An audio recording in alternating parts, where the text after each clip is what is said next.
to say one thing. The only Jeopardy question I would ever get right is if someone asked me, past or present, who at ESPN would win Jeopardy, and I would say Mina Kimes. Or maybe maybe Max Kellerman if we went past. Max could have got it done. Absolutely. Mina, I won't spend too much time on it, but I just feel like that was so cool. How was that experience? Were you nervous? Talk to us.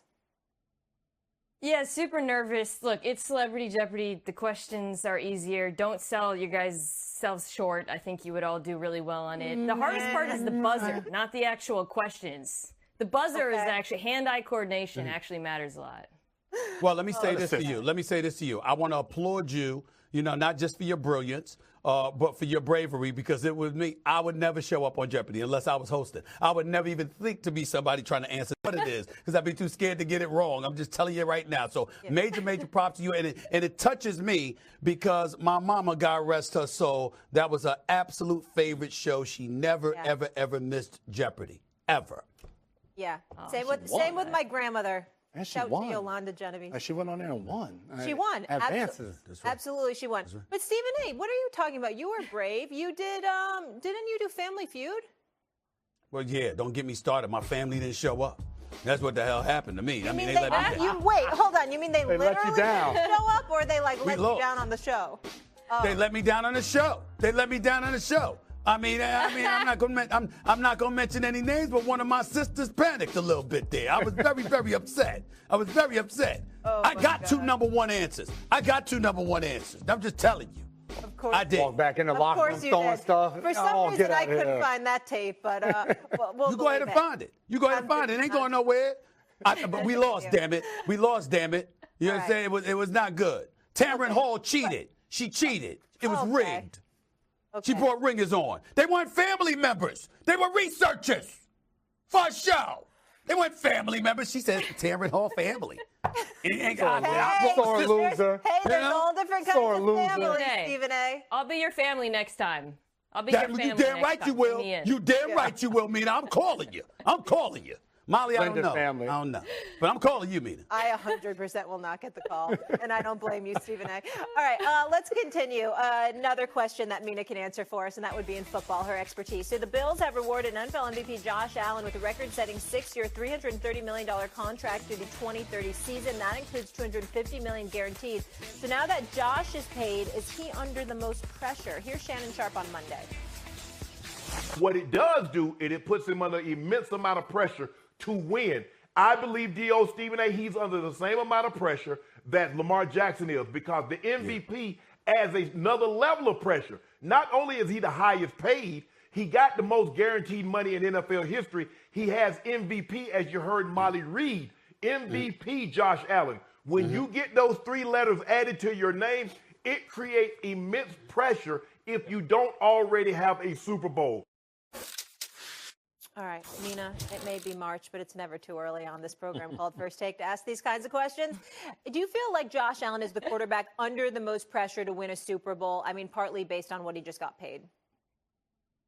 Yeah, no, I don't, based on what he got paid. Look, he is already under pressure along with Lamar Jackson because of their caliber of play. You're talking about the two best quarterbacks in the NFL last year. Of course, they're under pressure. It is what their ultimate goal is and what, frankly, should be the expectations for their teams. But the contract that Josh Allen just signed, I would argue, puts the team, the organization, the GM, Brandon Beane, under way more pressure because, y'all, it is a bargain. I understand we see that $250 million in guarantees, and it sounds like a lot. He came in average per year under Dak Prescott, who signed his deal last year.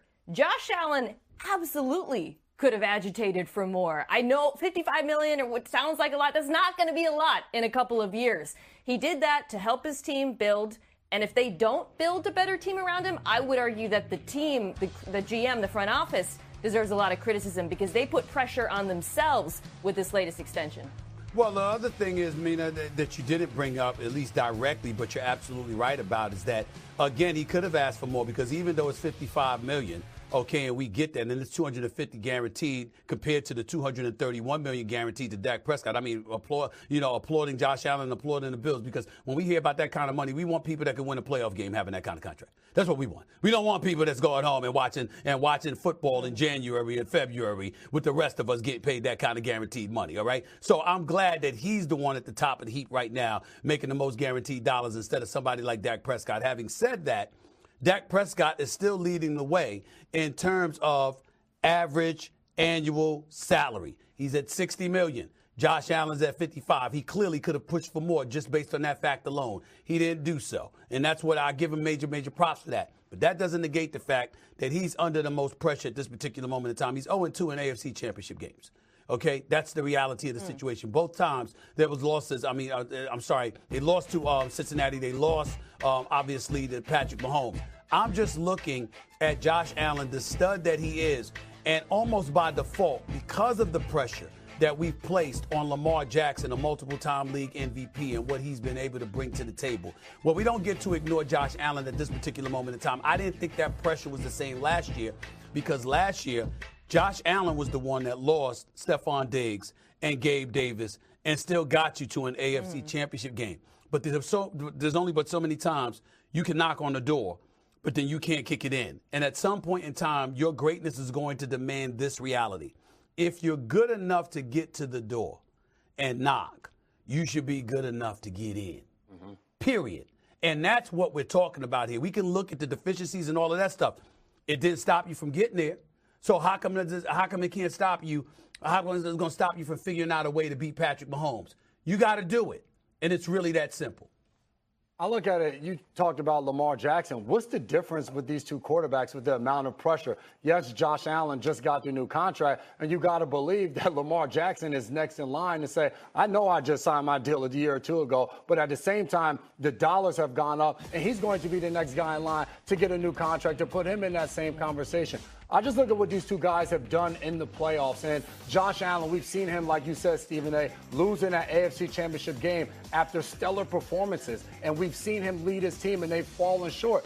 With Lamar Jackson, we haven't seen the same level of play in the playoffs, which to me, both of these guys are under tremendous pressure, regardless of the contracts and how much they're making per year. If we're only looking at contracts, then S.A., how you started out with, Dak Prescott is under the most pressure of any of these guys to have to just be in the conversation to get to a conference championship game. But I look at both Lamar and Josh Allen, they're in the same boat. So both of these guys need to step up and perform. Well, and yes, Josh was the last one to get his deal, but for Lamar, it's coming right down the road.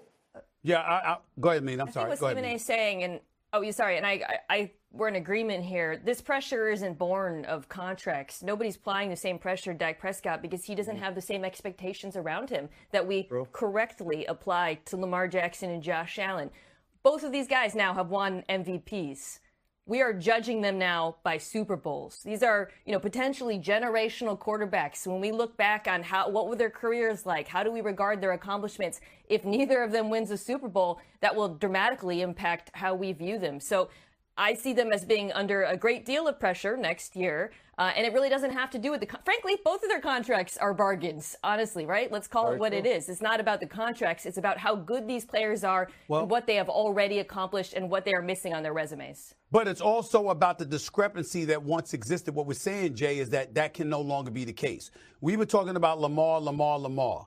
And we talked about Josh Allen's greatness, but how he was uplifting a team with minimal expectations. People were speculating whether or not they was going to win the AFC East or whatever, because the Dolphins wanted to come up. Aaron Rodgers was supposed to ride with the Jets. Jets were supposed to be different. They were supposed to have an elite defense, blah, blah, blah. And then it didn't turn out to be that way. But what I'm saying is we were heaping a lot of expectations on the shoulders of Lamar Jackson. Now we don't get to do that anymore without having Josh Allen join the fray, because they are in identical situations in terms of expectations, and somebody's got to knock off Patrick Mahomes in the AFC. Yes, 100%. Josh has stepped into that conversation. I'm just making sure we're saying both of those guys are. So we're saying the same thing in a different way. They are both right there. 2 MVPs, the 1 MVP doesn't change anything. Both of those guys had that expectation that if you don't do it, then there's no time. Like, when are you going to be able to, to your point, kick in that door? Yeah, there's no time like the present. No time like hey, the present. you are free of us. Appreciate you. I'll miss you guys. Yeah, until we see you. Yeah. Next week. All right, when we come back, Mina, you need to sit tight. Though.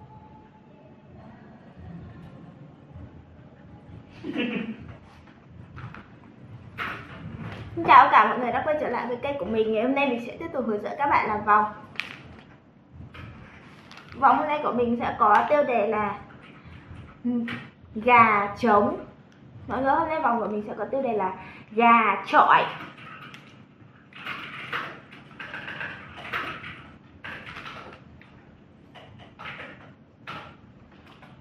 Một tím đầu tiên.